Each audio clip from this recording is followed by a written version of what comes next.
Hello, everybody in YouTube land and the internet land. Jeff Cross here with Kenny Williams. Say hello, Kenny.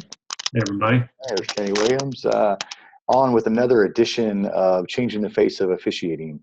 A couple things we got to get out of the way. First things first, if you want to subscribe to my YouTube channel, that's Jeff Cross. Just search Jeff Cross on YouTube channel and subscribe. And then that way, every time I post a video, you will get notified through your email or text, however you decide to get notified.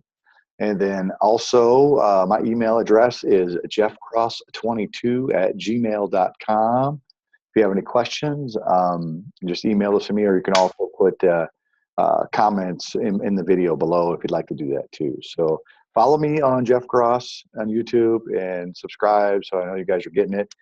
And any questions, jeffcross22@gmail.com. All right. Let's get started.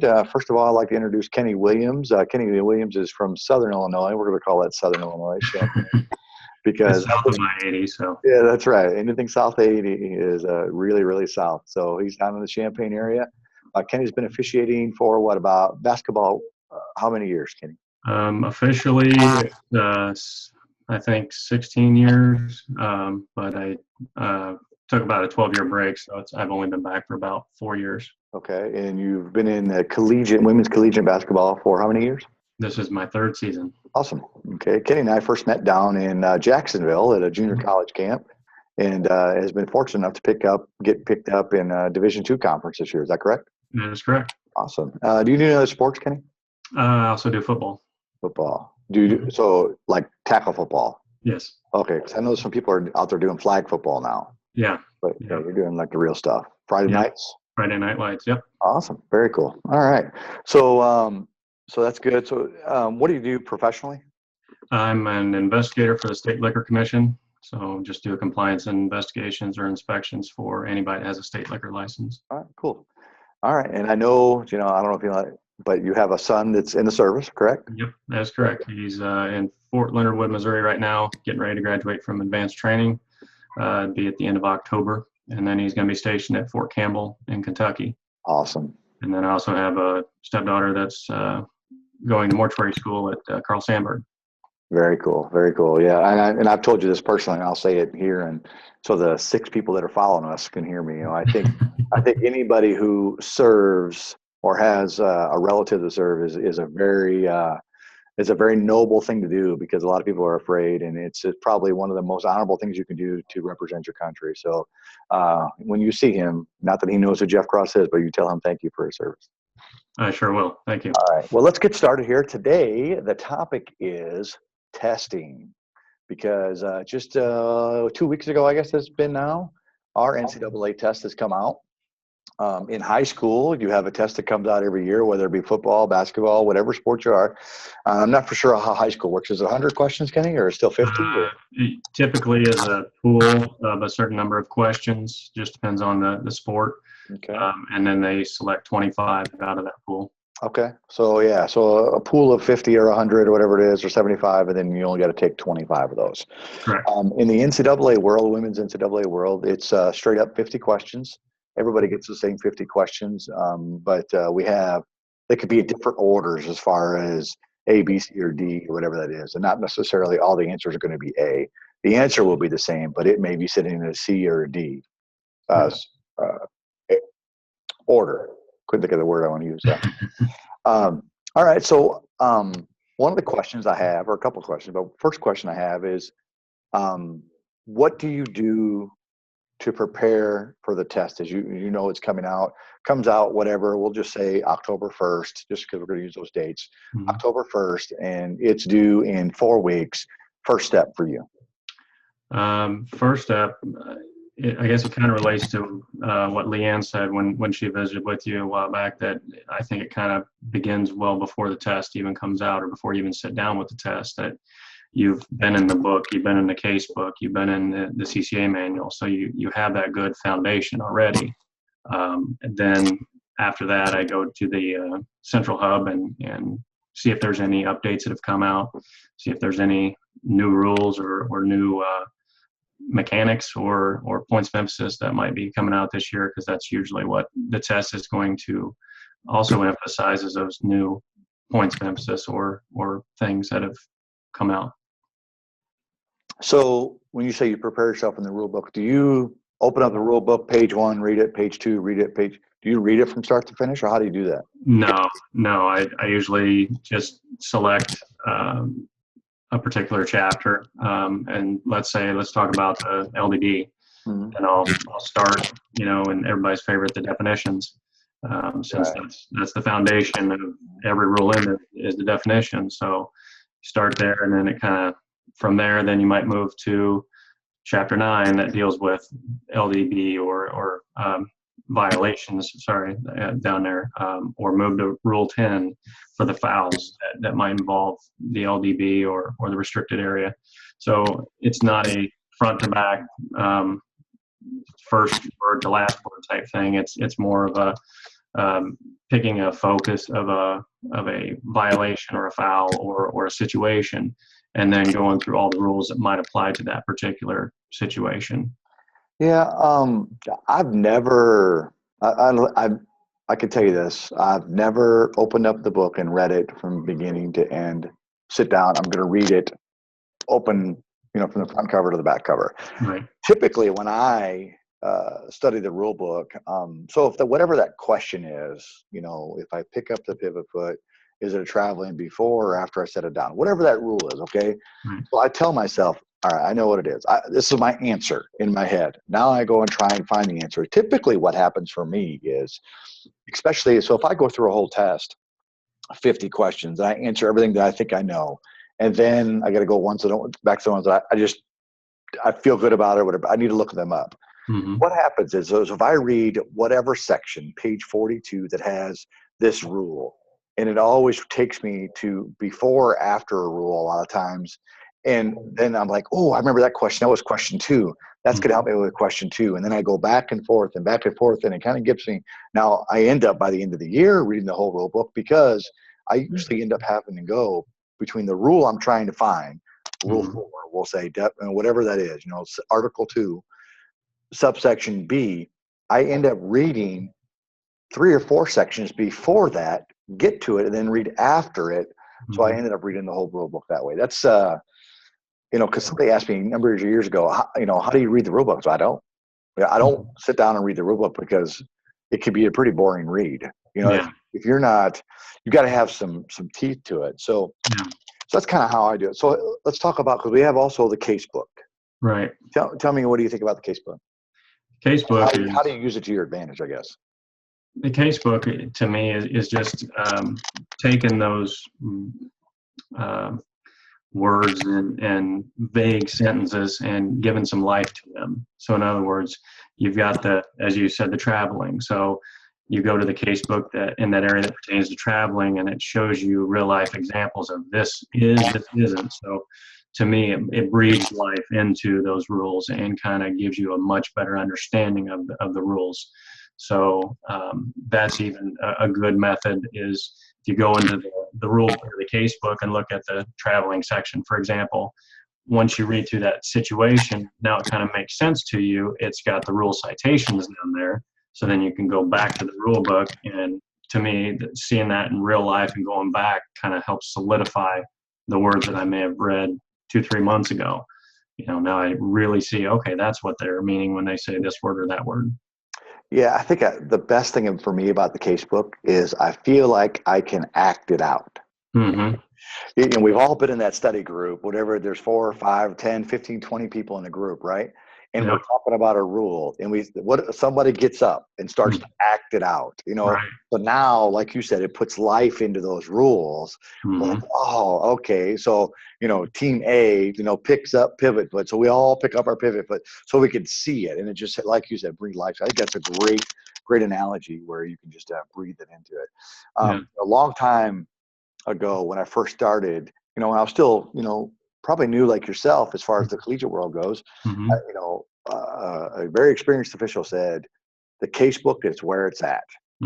If you can, somehow, some way read every case play and know your way around that case book, you're going to get a lot of rules correct, because once you read the case book and you figure out what rules are talking about, you can go to that rule almost backwards. Instead of reading the rule and then go into the case book, if you read that case book and go, now then you go to the rule and get a better understanding of that rule, it's going to help you administer rules correctly. Because I don't know about you, but I can remember many, many times where I've stepped on the floor and we go to administer a rule and somebody say, can we do it?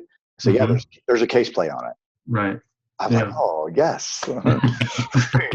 Because I feel like if I say if there's a case play on it, I can feel better about that than saying it's Rule 2.5 subsection B. Right. Everybody's like, well, I don't know what you're talking about, right? Yeah, exactly. Like I said, with having that case play, well, this is the exact example from that case play. So I know this is the way they want that rule administered, as opposed to saying, well, the rule says this, that, and the other. Maybe this is what they mean. Yeah. Kind of hard. Some of those words, unless you're a lawyer, sometimes it's hard to know if the here means the or something else, Yeah. And then there's an exception to that. That's, 3 or 4 rules down the road. So. Yeah, the big words are must. Well, there's a big difference between must and may. Okay, to us human people, we don't think that make a big deal, but according to the rules, that means a lot. So, all right, so let's talk a little bit about the CCA manual. Now, I think most people across the basketball land will say that they probably don't spend a whole lot of time in the CCA manual. Even June has said it in our meeting. She said, we're reading the rule book, we're reading the case book, but we're just not reading the CCA manual. So how do you use that to your advantage? I use that to really try and figure out, as you said, at the camp, try and get in that place of reliability, the position of reliability. Position of dependability. Dependability, there it is, yes. So as long as you can find that spot, you're in the position to make those rule calls. So, if you have an idea of that going on the floor, again, it's just a guideline, but at the very least, if you can start with those guidelines and then watch the play develop from there, you'd be amazed. Sometimes thinking of the case manuals, people get sucked in close to the lane too much, and then everything just hits them right in the face, and you can't see what's going on. Whereas if you use that case book and it shows you, well, you need to start here, that play just opens right up to you. And so that's one thing I like to use to really, show you if you're here, you're more than likely to get those calls right because you have a better chance of seeing what you're supposed to see. And it's also beneficial because you see this is where everybody should be. So if everybody's there, we got that nice uniformity, which helps to getting the calls right and then calls right across games and across the season. So I also, I think you make a great point where you say, well, that's where everybody's supposed to be. So if you're supposed to be free throw line extended in a position of dependability and you're working trail and I'm not, your antennas are going to go up already and go, okay, Jeff's not where he should be in order to put him in a position to make a good call or the correct call. So that's when you see something like that happen, you can go, okay, I may have to help out here until, oh boy, gets in a position of dependability for us. And I also believe that it puts us there so that way we don't have to think about where are we supposed to be standing? Am I going to be in a good position to make this call? Well, if you're in that dependable position, your instincts will take over because you'll see those things. For me also, I like the way it gives us procedural ways to do things. When we have option to advance, it gives us a procedure to go through. Ask the coach, full authority, do you want to advance? Okay, I'm going to tell my partner to report, all that stuff. So it gives us that procedure where we all miss. But if we just read it once, a lot of times, I think mechanics are very easy for people to pick up. It's probably a lot easier for people to pick up than it is the rules or the case plays. I agree. And that's probably why people don't read it as much, I'm guessing. Probably, but like I said, I'm not very creative, so thinking of ways to handle those situations that usually doesn't come too quickly. But if I've got that procedure, that checklist in my mind, makes those situations when they come up much easier to handle. Like I said, you don't have to think about it. All I got to do is I've got this reference and just boom, boom, boom, boom, boom, and all right, we're done. Yeah, and another great thing about the mechanics manual is when they write that, they're not writing it in the heat of the moment and trying to figure something out. They're in a very controlled environment. So, okay, what if this happens? How should we do this? So that's why they write it that way. So when we read it, and if we practice it, when Mm-hmm. that heat of the moment comes, we're going to still stay within our procedure. If Yep. we stay within our procedure, chances are we won't kick a rule and won't be in a bad place. Yeah.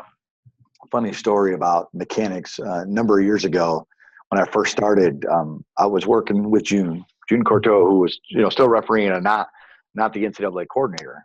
Right. And this was before we were supposed to count on free throws. Mm-hmm. Okay, so we're supposed to do it just a internal count. We weren't supposed to count visibly. And I was counting visibly because that's what we did in high school. Right. In high school, and I was probably my first or second year into it, and I did it. We come in a locker room, and she goes, Jeff, I noticed that you count during free throws. And I said, and I, of course, put my tail between my legs. I said, yeah, I am. Why? And she goes, well, we don't do that in NCAA women's basketball. That tells me a couple things. I said, what's to tell you? She said, that tells me you're not reading the CCA manual. I said, yeah, well, you're right. So, and she was very good about it. But, Mm-hmm. it's something simple like that. Yeah. That if you're not reading the CCA manual and now you're on the floor with a college official who all they do is college, okay, and we do something simple like that, it reeks that we're at high school. Yep. It just reeks of it, and I think that even applies to somebody who works maybe just elementary and doesn't necessarily work a lot of high school or maybe just started. Yep. You're working a high school varsity boys basketball game. You could tell right away if somebody is very up to par as far as mechanics go. Mm-hmm. You're still junior high referee because their mechanics aren't very good. They're not putting their fist up on fouls or whatever that is. So it's a goal of mine every year to say, okay, I'm going to read that CCA manual. Mm-hmm. I don't always achieve that goal. Matter of fact, I don't know if I ever actually have achieved that goal. I probably shouldn't be saying that in front of the 6 people that are watching. Yeah. But either way. So last thing I want to discuss. So so we've talked about the case book, the rule book, and all these things you do to prepare. So now it's time to take the test. Mm-hmm. What are you doing to take the test? You're sitting at home in your office, quiet for 2 hours? What are you doing? How long does it usually take you to get it done? It kind of depends. Like I said, you kind of go through them a little bit and see, oh, I know that one. That one looks like last year's question. That one, I have no idea. Those types of things, just kind of get an idea of where I'm going to be.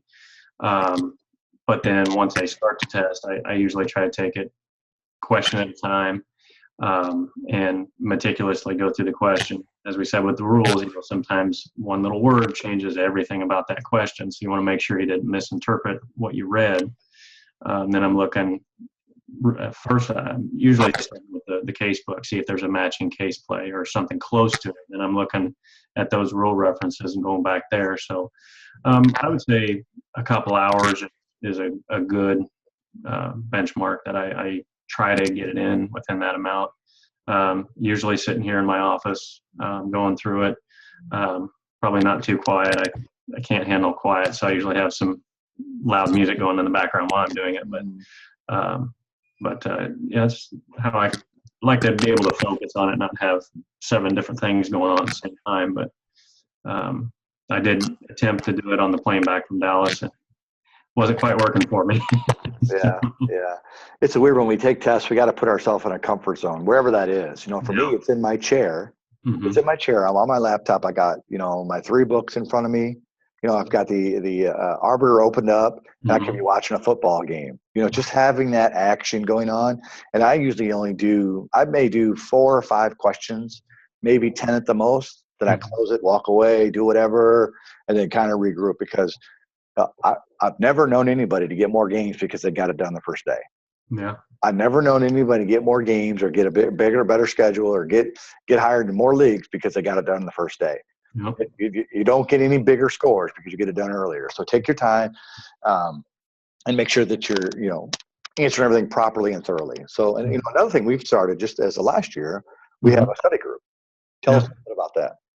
Well, it's something that the first year I was starting in college, you had kind of started a video version of it where we had all done the test and got together online and talked about the test and went through the questions. Last year we had a couple locations, one up in Kankakee area and one down here in the Champaign area. just invited other officials that work college ball to come in and sit down, go through the test, review it, throw out some answers, see if, everybody kind of agrees with those answers, give the rule citation, just kind of a chance to get everybody on the same page, make sure we're all thinking along the same lines. I found it really beneficial doing that. Even if I had the question right, I think it still found that several people found additional rule citations or maybe a different case play that also applied. Whereas maybe I just found one and said, oh, that's good enough, move on to the next one. Some other folks may have went a little deeper and found more information, and that's always helpful. Anytime you go through that, to all information you can get is definitely helpful. So I've enjoyed doing that, and hoping we can get quite a few people to join us this year, because it was a good time. I think what the best part about it is because the officials are the best at what if plays. Mm-hmm. They're the best at what if in them. So we may have the answer to question number one. Yeah. What if at 3 different times? Yeah. And find our rulings there. So that makes us even better. And as much as we want to take the test by ourselves and say, yeah, we passed it, we got 100% all by ourselves, it really should be a group effort, because if I'm in a study group and you mention a play and I don't know the answer, and I look up in the rule book or the case book and I find that, well, I've just become better. Yep. You have just made me better. Yep. And vice versa can happen. So I think it's important that you're part of some sort of study group, whether it be online or in person or whatever that is. So, all right. So the last thing I just want to talk about, just, we've already mentioned that you're young in your officiating career. Mm-hmm. What are some things, that you can tell the people that are listening, are watching? What are some things that got you to where you are? And what are some things that you need to make sure that you do to get to the next, to keep going on the elevator? Mm-hmm. I think the thing that it's maybe a little cliche, but being at the right place at the right time definitely helps. I was fortunate enough to be at that junior college camp on a fluke. I just kind of wanted to see where I sat, because, as I said, I'd only had 1 year basketball officiating experience back from my little 12-year break. So I wasn't sure where I felt. I mean, I felt somewhat comfortable, but, again, just kind of wanted to see where it might lead me. I was fortunate enough to run into you, and you gave me some helpful tips, and was fortunate enough to be picked up JUCO in Division III that year. And once I got picked up and, found some good mentors such as you and Randy Fox, it definitely helped blossom that growth. And it just, once I got that first college game and got the taste of the college game, I just really sunk my teeth into it, just loved it and wanted to keep going. So that's when I made the conscious decision that I'm going to be as prepared as I can. So I started really hitting the books, and really, because there are some differences between high school and college, obviously, which is, as you said, especially mechanics, they're going to know you're a college guy. They're going to know you're a high school guy. So you want to make sure that if you want to be a college guy, the college mechanics, and that you're prepared to do those college mechanics when the moment is really heated. So I just really felt, once I got that opportunity, I wasn't going to waste it. I wasn't going to say, oh, I'm good enough now, I'm good. I got that taste of JUCO Division III. I thought, well, what's next? So then the next year I went to as many college camps as I could go to and just see more plays. I think everybody always talks about seeing more plays, looking at film or going to camps and seeing more plays and getting more exposure to different people. Just putting yourself out there to the point where different faces see you. If you keep going to the same camps and the same people see you, it's great because you get the experience, but you may miss out on an opportunity. Whereas if you kind of spread out a little bit and go to different camps or go to see these different assigners, maybe that's where the opportunity is going to be for you. So that's kind of how things have worked out well for me, is just once you decide what you want to do, just do whatever you can do to get prepared for that. Yeah. And you talk about going to different camps too. I think probably, one of the key things for that is, you go to a camp in Jacksonville and you see Jeff Cross, and you go to a camp in St. Louis and now you see Missy Brooks. Mm-hmm. Missy Brooks is probably saying the same thing Jeff Cross was saying, or vice versa, but Mhm. they're saying it in different ways. Absolutely. You know what I mean? Or something's a little bit more glaring to Jeff than it is to Missy. Mhm. Those kind of things are priceless. You can't Yes. just sit home on your computer and get better that way. You got to hear it from different people in Mhm. different ways, sometimes Mhm. multiple times. Sometimes Jeff Cross could say something to you in early July about you need to work on this, and you Mhm. put 3 other camps and everybody else has said that. You know, Mhm. so that's just confirmed what one clinician has said. Yeah. Because sometimes a clinician can say something, you can kind of write it off. Oh, maybe I wasn't doing that, or maybe they're seeing it wrong. But now Mhm. it's come back to you 2-3 times. Well, this is something we need to fix. Yeah. So Absolutely. I think that's a great point as far as camps go. And I've always told people, if you could afford it and you got the time, go. That Absolutely. Forget about what might happen or may not happen. If you could afford it and got the time, go. That way you're not as upset if you don't get picked up or whatever it Right. is. So And that's the other thing that I think I'd give for any younger official. Not that I'm long in the tooth or anything, but if you're looking to go to camps, is go with that exact attitude that you talked about. It's the exact attitude I started with was, I'm just coming here to see what it's about, or I'm just going here to get the experience. If I get picked up, hey, that's just the cherry on top. That's great. I'm excited, but that's not my goal going there. mhm. I don't remember who had told me this recently, but they said if you focus on the results, you're never going to get there.